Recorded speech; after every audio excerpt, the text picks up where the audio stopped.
Hi, I'm Mike Grady, and welcome to my Ippy Dippy review. There we go. Starting off with my first goal was to get an 80% in my Biz Calc class, which I smashed it out of the park, for a lack of a better term. I have currently a 96 in the class, with my most recent midterm score also on the screen.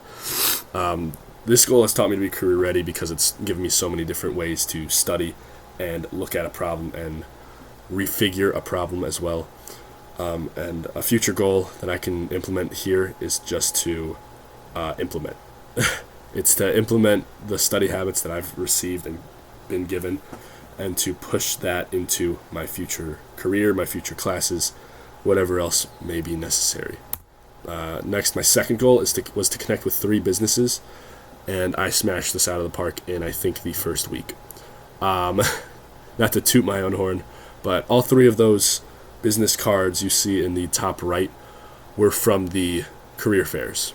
I got in touch with Global Prairie, a marketing firm, the Cleveland Cavaliers, and the Dayton Dragons. And I am currently also in contact with the Browns, the Chicago Bulls, the Chicago Bears, the NFL, and the NBA. Just for, future endeavors. But this has taught me to be career ready because it's taught me to learn how to communicate with a company in hopes to receive an internship and in hopes to receive feedback on my work. And a future goal I can have is to keep in contact with these companies and hopefully, secure a position in the near future, whether it's this summer or next summer.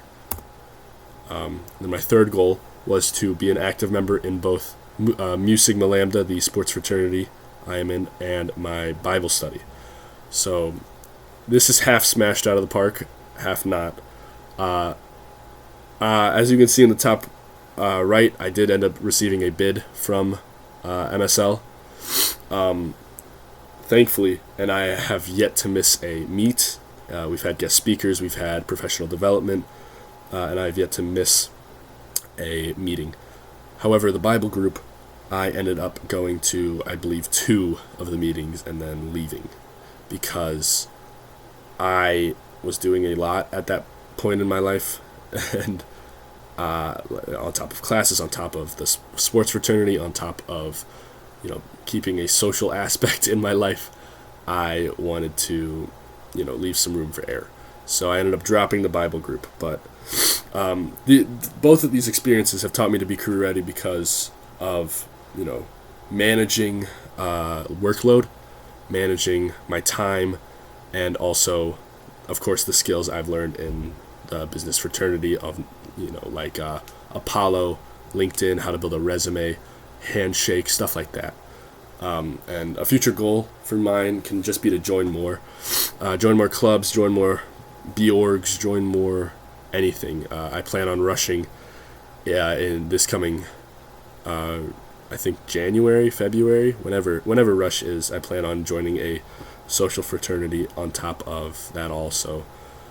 Hopefully I can manage that. But why not the Bible group? It's a great question because I didn't want to drop it. It's just how it shook out in the end. But I hope to revisit it in the future when I get a hang of myself a little bit more. But just from where it started, I believe I made the right decision dropping it in this semester. So that is all. Thank you for listening. Have a great rest of your day.